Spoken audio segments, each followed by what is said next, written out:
Hi, I'm Richard Pepper, and welcome to another edition of Printed. So today I'm delighted to be joined by Jason Davies. Jason currently works at Duplo, and I understand, Jason, that you've spent most of your life in print. So tell me about it. Okay, so thanks for inviting me, by the way. It's a real pleasure. So if I go back to my school days, I came out of school with just one O level, art and design, and scraped a couple of English GCSEs and things like that.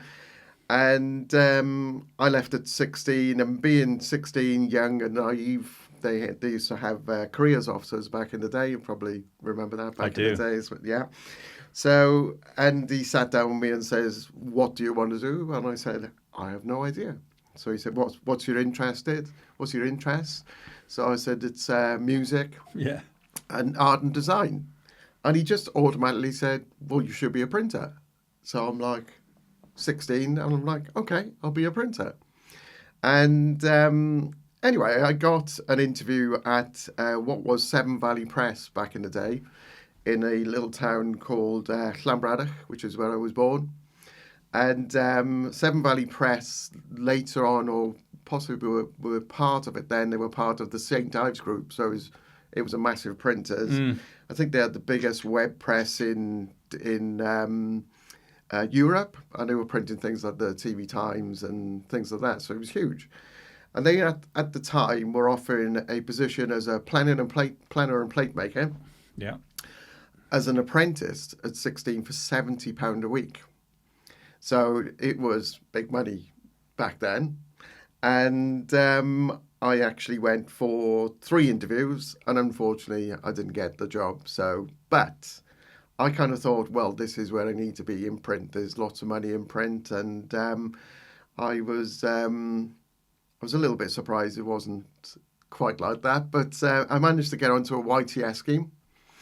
And that 70 quid went to £22 or whatever it was back in those days. And but it was good. I first worked in printers called Caerphilly Print, which was a job in printers. And the guy I think he's still alive now. He's about 84. He's actually lives in his unit. And but he's still about. But it was a real kind of grassroots learning. I basically said, right, okay, stand there, watch me run a press. In fact, actually, there was 3 of us who joined, 3 on the YTS. He had 2 which were fully employed, and the rest were all YTS. So that's how he was making his money. And so when we arrived there was literally paper up to here, and he said, first job, clean the factory floor. So we spent days getting all this rubbish off the floor. Anyway, long story short, we kind of all stood around, we watched, and within 2 weeks we were on the presses. We were running presses. We were running, back in the day, little A3, A4 Multilith 1250s. You had a Ryobi, and I think you had a Gestetner as well. And then from that, it was kind of, you were moved on to run the guillotine, and then some other kind of packing and things like that. It was a real kind of get your hands dirty, and it was dirty back in those days. So just to put a bit of context on the money, so what year was this? What year did you actually go into print? I think it was 1987, something like that. 1987? 1987, 1989 maybe. Yeah, no, that makes sense. That makes sense. Yeah, so as it was, actually turned out to be very good for me, because I left home at 16, because it was seen as kind of like a government. I actually had the rent paid. I got a personal subsidy, and I was probably quite well off considering what I was doing. So was this on the £22 a week or the yeah, 70? yeah, but all rent was paid and everything, so it was good. So that was good. Enjoyed it, and anyway, the 2 years come to the end, and then it was my time to move on. And I went from there to a company called Southwestern Printers, which was a full colour printers, which was brand new to me. And I kind of started learning the ropes there. I was kind of number 2 on a 10 colour 5 colour B1 roll and record. And then I learned to run the Muller stitching line, the folders, forklift without a license. You did I had back one of those, did those. you? Yeah, Cadbury Schweppes. I brought down Yeah. the entire rack of Heartless jam. Oops. I was the stock controller. I shouldn't have been in the forklift truck. So it was a mess. It took a month to clear it up. Oh my Anyway, God. Yeah. So that was good. And, kind of speeding things up now. I kind of went on from there. I was made redundant from there. It was actually, we were doing lots of the Panasonic books, the black and white books, and kind of they started to change the process of doing that. So I moved on from there, and I worked in a variation of different small printers. I'd done some time with the civil service, working for HMSO, which was a whole brand new experience because the civil servants. It was. were you printing? I'd done a bit of everything there. Okay. There was. I remember having the interview, and he asked me this. I said, "Have you got any questions?" He said, "If you're cutting a ream of paper which has got a blue solid on it, what would you do?" And I thought, well, just take a little bit of pressure off the guillotine, but nothing other than that. And he went, "Okay, that's fine." I thought, that's a weird question. And then anyway, I found out as time why they were asking weird questions. So I said, "Can I have a look about?" He said, "Yeah, fine." So coming from the printers where we were covered in mess, ink, I walked into this room which was spotless, and there was probably 7 or 8 single colour presses, all running flat out, all ladies sat at the end in their best dresses, knitting, reading books. And I was like, wow, this is unbelievable. Anyway, I got the job. So my first job was a guillotine operator. And I knew the chap who was working with me, who was operating another guillotine. And I said, he used to live across the road from me when I was a kid. And I said, Ray, wasn't you a butcher? And he said, yeah, that's how I got the job. And I was like, what? So you were a butcher and you got a job as a guillotine operator cutting paper? Yeah. And I've got to take you back. So Yeah. my brain wants to know what these women were doing in that room with those presses running. I mean, presumably they were there just to monitor them. But was there any connection, or were they just knitting and doing their thing? So the print was very simple. So it was back in those days. There was a lot of form work. So they were doing work for the patent office and things like that, and it was generally black on white, which is quite a simple thing to print. Once you got it set up, loaded up, then you need to keep an eye on it. But generally, you don't really need to do anything. So that's what they were doing. They were doing their knitting and. Wow. Reading books and so on. So, but it was like, wow, this is amazing. So I worked there for a number of years. So you can obviously knit very well now. No, I'm not a knitter. Definitely not a knitter. But eventually they closed down that shop, and the last job I'd done on the shop floor was kind of back to where I started, in a very small job in printers and covered in ink. And actually, there was no windows to this factory.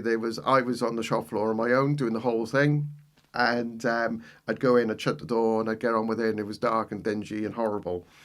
And I thought, I want to do something different.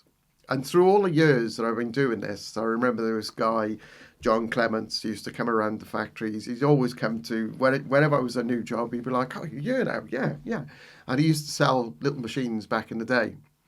And I remember saying to him, "Oh, mate, I want to get out of this. I'm fed up of being covered in ink and just, not earning a huge amount of money." And he was like, "You should do what I do." And I'm like, "Really?" He said, "Yeah, you're a character. You know print back to front. This is what you should do." So I was like, right, okay. So I put pen to paper and I wrote to Horizon, Heidelberg, Ryobi. Don't think I wrote to Duplo at that time. Anyway, Horizon had come back to me and said, "We want to see you." Told them all about my history, and they were like, "Great, we would like you on board. We can teach you sales, but can't teach you print." So I'm like, "Great." So I was with them for 2 years. I was quite successful. Duplo approached me and said, "We've heard all about you. Would you like to join us?" And I said, "Well, do you know what?" I said, "The one thing Horizon didn't do, they didn't give me any sales education. So if you could do that for me, I'd join you." So they said, "Yeah, we've actually got a guy who He's died now, unfortunately, but he was in his 70s then, and he was good as gold. He was like, right, okay, what do you want to know? And I said, well, obviously how to close a deal. And he said, I knew you were going to say that. He said, let me tell you now, what you need to know is it's not closing the deals. You need to open the deals. You need to get out there and just speak to as many people as possible, keep knocking those doors, and eventually those deals will start closing themselves anyway, because you've shown them what they could have, and eventually they might get a product in where they'll go, oh, I need that machine. And I seen Jason a couple of months ago. So, and he was dead right. He was absolutely, it's all about activity. So, I roll on 25 years later, I'm still there with Duplo. So, I mean, amazing, because, I mean, you sold lots of kit to me when I was at Funky Pigeon. Yes. So what would you say is the best tool in a salesman's armoury then? These two things, yeah. The 2 ears. Always listen. Don't butt in. There's no point. You'll get your opportunity to jump in and sell your pitch or sell your machine. But actually, if you sit and listen and actually let people talk, they'll tell you everything they want and everything they need and when they can do it, perhaps. It's very unlikely to go into a customer where they just go, right, just tell me what you do. And that's it. They want to talk to you. They want to hear your experiences, how you've helped other customers. And, it's kind of, you build a relationship and you build trust. And, but yes, these 2 years, that's your best tool. 100%. I was always told, because I was a salesman originally, and I was always told silence. Ask a question. Yes. But don't answer it yourself. Correct. He who answers first loses. So, yes. Whether that works, I don't know. Well, we've had a couple of sales courses throughout the years, sort of thing, and you kind of learn those little tips and tricks. And one of the funniest ones was somebody I became a really good friend with, and was friends with him when we were kind of in this situation. We were talking about a new booklet maker for him. And anyway, we've all had the training, and we're all sat around his desk, and we were like, right, okay, so the price is X, Y, Z. And then silence. But the trouble is, he knew this story, so he's just sat there like this as well. He was probably a salesman. And we're all just like sat there, looking at each other, waiting for the first one to break. And eventually we all just started laughing and went, okay, you've had the same training course. I love it. But it works. It does brilliant. work. Yeah. So, going back to Funky Pigeon, I mean, that's where I first met you, on Hotwell Road. Hotwell Road, and you sold me a... Remind, can we say that? Remind for you, yes. And that was the name prior to it becoming Funky Pigeon. That's it, yeah. And, you told me all about it. You kind of educated me on what that market was and how mainly it's a male, because we're terrible, because we forget to order cards. And... Well, that's what I thought. I mean, we ended up with 70% of our customers were female. Ah, okay. That's so in the early days, I always thought, this is a man thing. Yeah. Because it just gives you an easy option to buy. But I think...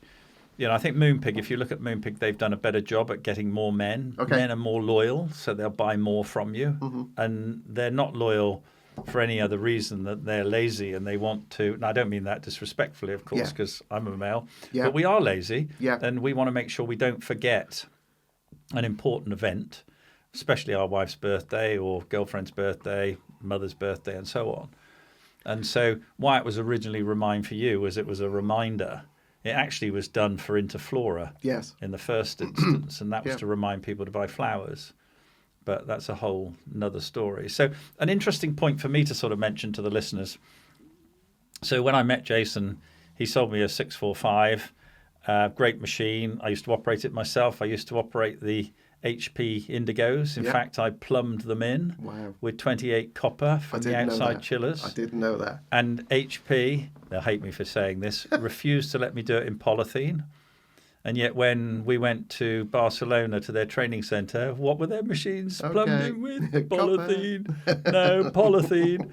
Anyway, that was a long, long time ago, and I'm sure things have changed. But I used to sit in the office upstairs working during the morning, and then the orders would come in, and then we'd print in the afternoon and dispatch. Yeah. But when that was really early days, and Moonpig was small, we were small, and when I was looking for another funder, you were the one that introduced me to Sue Tugman. Yes. Brought her over to see the 645, I think. Was that right? Yeah, that's right. So when I'd met Sue, I'd known her probably a couple of years before I'd met you. Yeah. And we kind of been talking about bits and pieces. And she actually mentioned, because their company was actually focused on calendars and diaries. And she always said to me, if you could find another business out there, Jace, because our work is so seasonal, if we could do something with them where we could kind of put some more production on the floor in between those seasons, that would work. So when you said to me, actually, you know, we could probably do with looking at some more investment or somebody involved in getting involved with the company, I was like, okay, I actually know somebody. And they're across the road. And the great thing was they didn't have digital. No. So I had 2 Indigos. Yeah. I had 645s. Yeah. And it was a marriage made in heaven, really, Absolutely. because it gave them digital print that they could use for other things. That's it. And it was great. Yeah, and that's where it all started. It was. Yeah, and I can remember, because obviously you changed to Funky Pigeon. And sorry, I always tell everyone this story that you wouldn't be there for one for me. Yeah, no, and you know that might have been the case. Yeah, you know, I mean, there's a funny thing in life that you meet people, things happen. Yeah.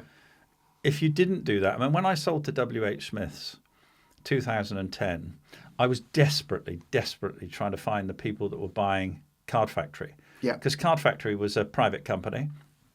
It was owned by husband and wife. Mm-hmm. They were looking to sell, and VC companies were in the running to buy it. And I thought we would make an amazing fit with that company because they were just shops. Yeah. And I tried every VC that came up in the press, and I phoned them. And eventually I almost gave up. And then one day I took a phone call from WH Smith's, and I thought they wanted an iframe from me. Yeah. But they didn't. They wanted to buy the company. So I sold the company, and I think we did the deal on a Friday. And on the Monday morning, I took a phone call, and it was a guy, and he said, I'm phoning from such and such a company. He said, we've just bought Card Factory. He said, but I think I might be a little bit too late. And, of course, that would have been a better fit for Funky Pigeon. Okay. But, you know, I'm not saying that Smith's was bad for us. In fact, you know, we took that business to turning over 54 million and making 13 million EBITDA in 2021. Yeah. Would have made a bit more money if I'd stayed there because they spent too much, and they've done a very bad job with that company. But that's another story. Yeah. But it, you know, you helped me get to that area, and I've got to tell this other story, and then I come back to you. I was in the shit one day, and I really was. It was Mother's Day, I think. Mm-hmm. And one of our machines broke down, or we got in a pickle with it. And it was one of Duplo's machines. And I think it was about 7 o'clock at night. No, later. It was more like 10, 11. Right. 10 o'clock. And I was in the shit, so I phoned Jason. And bless him, he answers the telephone. And he says, well, I'll come out and help you. If you can pay for a taxi for me to get there. Of course I will. And so Jason arrives by taxi, helps us all through the night. Yeah. And I think I bought you breakfast in the morning because you were there all night long until and got the whole thing going. And from that moment on, you know, you bought my loyalty forever, which was fantastic. And I think the print industry is a really exciting one because I think there's a lot of that goes out there. I mean, people will help each other. Absolutely. And not all industries are like that. I mean, I was in the motor industry. I ran a leasing business, and people there would help each other. Mm-hmm. We were staunch competitors when we were bidding for a deal. But actually, when we met and we'd meet with car launches and stuff, we were all good friends. And I think the print industry is very much like that. Mm-hmm. And I'm hoping through Printed and through podcasts like this, that we can get more people connected. Definitely. And through Whitmar as well, get more people connected so that they can help each other. Absolutely, yeah. I mean, as you know, I don't drive anymore. And one of the things that I had to work completely different. I kind of went by train. But one of the things I learned back in the day was to network. just to get involved with other people, other companies, and kind of perhaps go to customers, not perhaps, still do it today, with another vendor, and just have a bit more of an open, complete solution rather than just talking about the back end of the print or the front end of the print. So if we're both there, you can talk about the whole thing. But you're right, it's kind of networking, getting to know everyone and getting people to help each other. So, and customers really, they appreciate that. What was the name of that business you took me to in Merthyr Tydfil that did all of the personalised badges? And so that was Deck Tech. That's it. That was a brilliant business. That was really exciting. Yeah, well, do you know what? It's a brilliant man who runs it, as you remember. Yeah. Mike B's just such a passionate guy. And it was a chap from Canon that said, "Do you know this guy?" And I said, "No." He said he prints decals, and I was like, "What's a decal?" I had no idea. So, but I mean, it's obvious once you see it what a decal is, but I'd never seen them being done, and you just take it for granted. It's there on the back of your car, on the back of your machine, or whatever it might be. It's just something that's always about, and you kind of take for granted. But it's basically you kind of print a label, and then they kind of put syringe resin over the top to make it domed and make it permanent. And anyway, I went in and I introduced myself to the guy, suited and booted, and I was probably very similar at the time. And he kind of looked at me and went, "Nice shoes. You can come in." And he took me around the factory, and he was kind of walking around going, "That costs that, that costs that, that's cost." He just knew everything, and he was so passionate. And I was like, I've got to find a way to work with this guy. And I was showing him my bits and pieces. And he was going, "Oh, that's amazing. But it doesn't really kind of fall in with what I do." And he said, "But keep bringing me stuff because I'm interested." So I was bringing him back packaging and showing him kind of our embellishment and foiling and things like that. And he was like, this is lovely, but it doesn't quite fit with what I do. But it's really interesting. Keep bringing me stuff. And then lockdown came. And he rang me up and said, "Jace, all the equipment you've been showing me over the last 2 years?" I said, "Right." He said, "I want it all." So I said, "Sorry." He said, "So, because the decal business is all retail. Yeah. It's shops, it's kind of We Buy Any Car and Tesco's. They're all kind of retail businesses. So they actually, people are not going to those stores because they've been told to stay home." So he says, "It stopped. So I'm going to go into packaging like you suggested." So I'm like, okay. And very, very quickly, he had his own little Duplo showroom with the Spot UV. And unfortunately, it didn't. I think he was kind of got a little bit too excited and it went a bit too far. But what a business, what a man. And we're still true friends today, sort of thing. Is he back to doing the decals? And yes, so his sons actually, I mean, they were all involved with the business anyway. They all ran the machines. Yeah. He kind of put them start at the beginning. They all understood the company, so they've actually gone away and they've started the company as what it was when it first started. But they keep saying, "We'll be buying that stuff off you again, Jace. But we'll wait a bit first."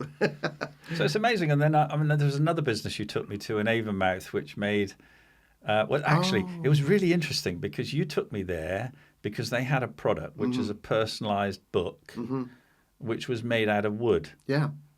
Which I couldn't get my head around until I saw it. And it was just fantastic. Yeah.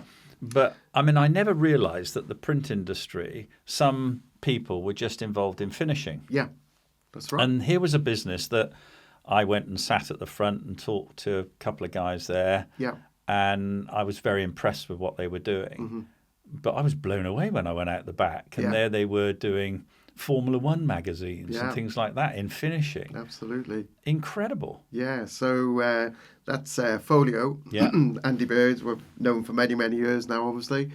And what they don't know about finishing is not worth knowing. It's they are the experts, and I've got a lot of time for the guys. Got some of our equipment which he loves, and it's what's quite interesting now is as the kind of printing industry has shrunk, not by kind of volume or turnover through of things acquisition. Just through acquisition and just through technology, making everything quicker and faster.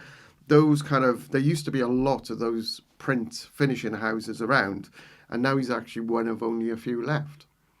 So so it's been interesting watching him go through. Well, I remember him telling me that when COVID came along, he got rid of half the factory, so he shrunk it back to where it was. Yes. And he was regretting that big time. Yes. Because he said, I could do with it back now. Yeah.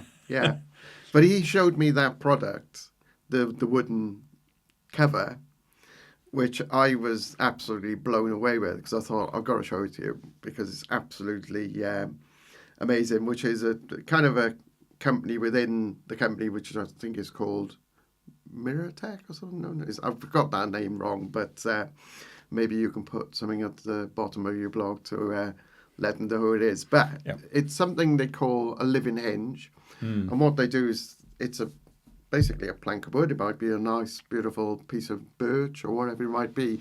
And they cut into it in such a way that actually the wood bends and becomes a hinge. Little diamonds, I think they cut. It's well, I've got 2 of them because they very kindly gave me 2 when I went to see them. And I've since gone back and bought 4 refills because they sell refills for the book. And they are fantastic. Yes. It's the most tactile product. Yes. And whenever I get the product out, people say, "Oh, that's nice. Where'd you get that from?" Yeah. I think so there are lots and lots of things in the print industry that I think the innovation is amazing. And when you look at businesses that have design departments and they set it all up, there's so much innovation going on. Absolutely. That I'm sure lots of people just don't know about. Yeah. And I think that's, with all businesses, one of the difficulty. It's when you have a great new product, how do you get it out to the market? Yeah, that's right. I think what's interesting is, back in the day, there was an abundance of printers. And I think they got to a point where there was a lot of print brokers and design agencies which were feeding the printers. And printers kind of lost the art of designing a product. They were just waiting for these people to kind of feed them the print. And I think that's starting to change a lot more now. People are starting to go back to the design and think about the products, the end products that they can do. And that's making it a lot more of an interesting market again, I think. Yeah, and I think, people have looked at the likes of Funky Pigeon and Moonpig and thought, shit, guys, these guys are just printers. Yeah. But they've got a retail edge to it, so they're making huge margins. We were making 84% gross margin. Bizarre. Yeah. It's almost... Well, anyway, we won't go down that route. But, and then people think, well, how do I do that? And I think we probably got into that at the good times. Now... Actually, the cost of marketing is enormous, and Mr. Google takes an awful lot of your profit. But if a printer can find a product and he can find a route to market with that product, either via his own website or via a third party, so if he can link up with somebody like Moonpig, Funky Pigeon, Free Prints, people like that, then obviously they've got the retail market, and then they can get all the production of it. Absolutely. And make a good business out of it. Yeah. Good times. Yeah, no, absolutely. Yeah. Absolutely. So what's the most memorable moment in your life in print? What would you say stood out? And that could be anything from when you were printing to a sale that you made. So actually, one of the most memorable occasions was actually when I very first started in sales. And because I would have been 26 then, at a very young 26 as well. And when I'd gone for the interview, that was an experience, because I am literally a Valleys boy from then. When I kind of went for that interview, it was an adventure, jumping on a train and going to London to Perivale to have the interview. So the ticker was... Yeah, that was like, wow, this is crazy. And they offered me the job on the spot. I met the sales manager, he interviewed me, then he brought the director down and he interviewed me, and then he went away, and the guy stood up, he had a map in front of him, and he said, so I see you covering this area, you'll start in December, we'll give you your keys to your company car, and we'll put you in a hotel for 2 weeks so you can learn all our products. And I'm just sat there like this. What? Yeah. So anyway, but then roll on 2 months later, it was a Drupal. And they said, we won't take you out of Drupal. It's, it's a lot to take in. And, you just carry on doing what you're doing. And, maybe next time we'll take you out next time. So I'm like, okay. Anyway, I got a phone call a couple of days later and they said, we've had an idea. Why don't you print yourself off some Davies print business cards, and you can actually go around and you can see the competition. We want you to have a look at the presses. We want you to have a look at the Duplo booklet maker, which they're launching, and all these different products. So I said, okay, never flown a before in my life. And I'm like, shitting myself. I'm like, I've never flown before. And they're like, it's fine. You'll be fine. We'll see you at the other end. Anyway, so a couple of days later, I'd kind of gone to... I think I might have gone to Kamori or something like that, and I said, I'm interested in your B1 10-colour press. And they're like, oh, okay. So they said, can you come back in half hour, or can we fit you in a half hour? I said, yeah, fine. They said, if you like, just sit here, and started giving me champagne. And I'm sat there and I'm thinking, I'm getting paid for this. Yeah. And yeah, that was probably the most memorable moment, and kind of that's how it kind of continued, really. But yeah, it's good. Yeah, good for you. Yeah, and what's the worst moment then? What's the worst blunder that you think? And we've all got them, believe you me, Jason. Not asking for shares in Funky Pigeon. Yeah. Hey, I made that blunder as well. Well, I didn't. I sold it to Smiths. Yes. For not a lot of money, and then built it. But I mean, in fairness, they gave us £10 million for marketing for the first 2 years. Yes. And so that got the brand out there as a household name. Yeah. And the other thing, I would say, I was surrounded by amazing people. Absolutely. Now, okay, I had to interview them. Yeah. But those amazing people, and the one thing that I pride myself on is the fact that I empowered those people to do the jobs. In the middle of a podcast, so here's something to learn, guys. I actually went onto airplane mode, but I didn't turn off Wi-Fi. And because I have Wi-Fi calling, a call came through. Anyway, we all learn. So coming back to Funky Pigeon, and the people, it was just interviewing really good people. And it was empowering those people to do the job. And I really strongly believe this. And I look at lots of businesses where the bosses sit at the top and they tell everybody what to do. Mm-hmm. That's boring. I mean, if people ever told me what to do, I'm a bit like you, came out of school with not a lot of education. But if people tell me what to do, I almost don't want to do it. Mm-hmm. Whereas if somebody asks me to do something, I want to do it, and I want to do it well. Yeah. And I think the whole thing with Funky Pigeon was everybody was involved and everybody's idea was put into the pot, and a lot of the good ideas came from the team. Yeah. And I was really proud of that business, really proud of that business. Yeah. Yeah. So, and then I went to work for Signature Gifts. Mm-hmm. And that was an interesting one for me because, again, had your kit in there. Okay. And they had a factory in Scotland, which was in the middle of nowhere, which didn't work very well for next day delivery and so on. And one of the jobs that we had to do there was to look at how we could make it more streamlined. Mm-hmm. And actually we outsourced the production of that and shut the factory and sent it down to Andy at TJ Books. Oh, right. And he did a brilliant job down there. Mm-hmm. And then it was the newspaper side and the historic books. So the ones made of newspaper print were sold to Wonderbley. Yes, I know. So, which is just sold again to Penguin Books, apparently. Oh, wow. Okay. So the whole of Wonderbley is now owned by Penguin Books. So I was told the other day. Interesting. It's all change everywhere, isn't it? Well, it is. But I think that, we talked about mergers and acquisitions. As you say, I don't think there's any less print going on in the world. No. And actually through Whitmar, I see a huge amount of stuff going on. I mean, and looking at the way in which labels and packaging is printed these days, how that's moved. Looking at textiles, actually, And and the textile printing, I think, is going to be a huge thing. And even people that are printing for high street stores Yeah.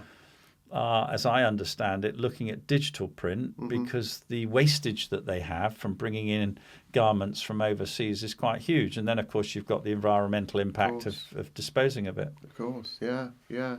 So tell me about kit, Jason. I mean, I'm always interested in kit. I'm a real gadgets man and love stuff. And I know I've come along and seen stuff that's blown my mind. Yeah. I remember Spot UV that you had. So what's your favourite bits of kit that you've seen in your time? So because it's been 25 years now with Duplo, I've kind of watched the evolution of kind of different kit as it's kind of come along.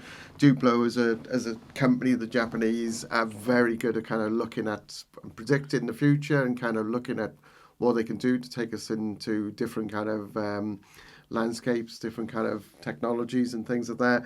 And yes, I mean, when I very first started, I'd never seen a fully automated booklet maker. I used to kind of do it stitching by hand. I used to run a muller then, obviously, in the bigger machines. But to see a fully automated booklet maker was just outstanding. And I've probably seen 6 generations of those evolve to what they are today. And, the newer 700 booklet maker now is fully equipped with 3 5-knife trim, and it can do square-spined booklets up to 1 inch thick.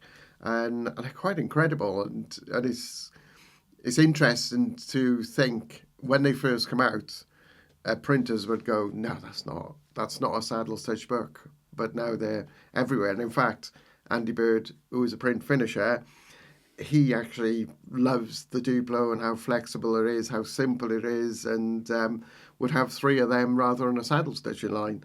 So if he had his choice, but people still send him folded sections, so he still has to do that. But the Spot UV has been amazing. So we do the B3, we do the B2 now, which can actually spot UV and foil it all in one pass.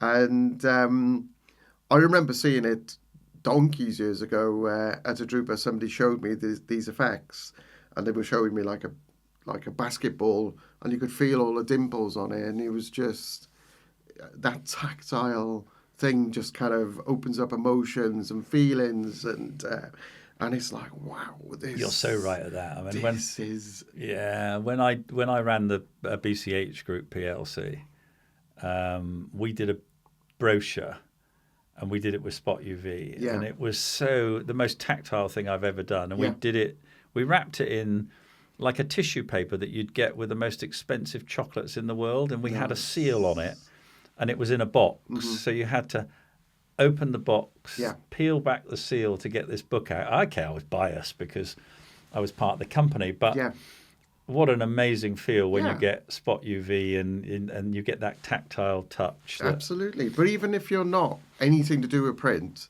I mean, just receiving a gift like that is something special. I mean, if you think back to when Apple first brought out their telephones, I mean, I wonder how many people have still got their Apple boxes, their iPad boxes from many moons ago and just can't chuck them away, because that experience of just opening up that box and seeing that piece of art, really, isn't it? Which is such a pain in the arse to us, but it was like, wow, I've got to keep that. I mean, you articulate that so well, because I never even thought. I mean, I think of an Apple product, and I have an Apple phone, as you all know now, because it rang.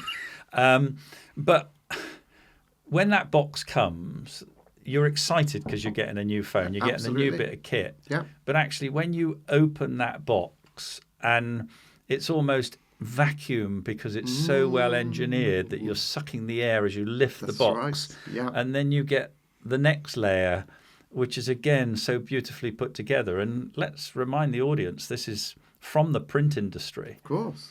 And you're absolutely right. I can take you inside now and show you the box that my iPad came in, the box that my iPhone came in. This sounds like an advert for Apple, this. Yeah. And so you're right. And I think, again, when I come back to signature gifts, one thing that Kevin Spindler did brilliantly was he made lovely boxes to put his books in. And actually, I think the book on its own didn't have as much didn't make it that gift experience that the box did. Yeah. Really, really special. Yeah, that's what sells it. If you go to Tesco's or Marks and Spencer's, if you're looking at whiskies or wines or things like that, it's the packaging. Yeah, it is. That's the thing that kind of stands out at you. That makes you first reach for that product to go, ooh, I need to see that. I need to see more of that. So I bought wine just because I like the label. Yeah. And very often if I like the label, it's good wine. Yeah. And so we are drawn completely and utterly by the designs, 100%. which the print industry, which we're all so proud of, Yeah. they design a lot of it Yeah. and print it. And I think a lot of people now are going back to that. Yes, let's think about it. Let's think about the product. Let's think about the, it might be a bottle of perfume. Well, let's think about how we can make that stand out on a shelf. And, the spot UVs that we do and the spot UVs and the foils, that's kind of really enhanced that kind of industry. Yeah. But, you were talking about products with this. The other thing that Duplo have always been very clever at was automation. And the way the kind of geography has shrunk because of technology and et cetera, and acquisitions, the labour now is less available. So they're actually looking for, automation where those jobs that were very skilled, operating a guillotine, operating a separate creaser, like the 645 that you bought years ago, we're up to the 648 now, which is, it's a load walk away. I thought we were into sevens when I last. We're into sevens as well, but the 648 is the latest generation. We're at the 746 at the moment. And I have no idea where that will take us to, but it's always very exciting to find out. And it's just linked to the press. It's, it's basically it could be a one-person business where they've designed the product, it gets sent to the press, it gets sent to the digital cutting machine, and they've done the whole thing. It's very automated, and you don't need that skill anymore. But shape cutting is something we kind of went into as well, which has been great. Oh, we bought one of those. Yes. Key rings, yeah. But we also do the kind of robotic knives, the creases, and we'll do kiss cut labels, very short run. And at Drupal, we launched a B2 die cutting machine, which uses traditional wooden dies. But actually, from that point of putting the die in, the rest of it is completely automated. Do you remember back in the Brunel days? I do. When we used to do door hangers? Yes. And we cut those out using an old press. And I don't know what it was, forgive me, but I can remember this thing. We had the plates made, and they were originally for you to put a printing plate in. Yes. And then the arm would come up and slap the plate with the paper on it. That's it. And we did that. Yeah. And we were making door hangers out of that. That's it. It was just some old machine we found downstairs. So that would be something like a Heidelberg cylinder or a Platen. There are other manufacturers who've done that as well. But to find somebody to run that sort of kit, it is so technical and so skilled and a little bit dangerous, unless they've had, it's all been kind of brought up to kind of recent CE levels. Oh, there were no guards on this machine. Oh, no, there's nothing. Nothing at all. You just put the plate in. Yeah. And then you dropped in the sheet and it cut it out. Yeah. So this is using that same, it's a die, it's not a plate, but that's what it is. It's a die. It's using that same die. So, you can utilize the stuff you've already got. But then the rest of it is all done by a PC, like all of our kit. It's visual, it's very simple, it's green button technology. Yeah.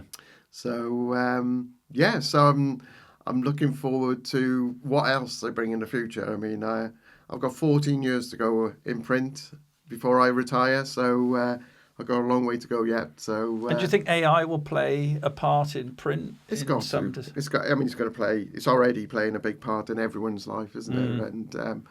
And I think we discussed this before, where you have to embrace it and see what it can do for you and how it can help you. And I can only see that as a good thing, really, going forward. Yeah. So let's wait and see. Oh, there we are. So there we are, ladies and gentlemen. Jason Davies, currently working at Duplo. His life story, which I think I certainly found really interesting. Continuing, I'm not going anywhere. No. He's okay. Working at Duplo for 25 years. Yes. Hoping to work there for Another 40 14. years. Another 15. All right. Okay. 40 years. Brilliant. Jason, really been a pleasure. Thank you very much for coming down. And I wish you all the best. Really appreciate it. Nice to see you again. Cheers. All the best. Bye.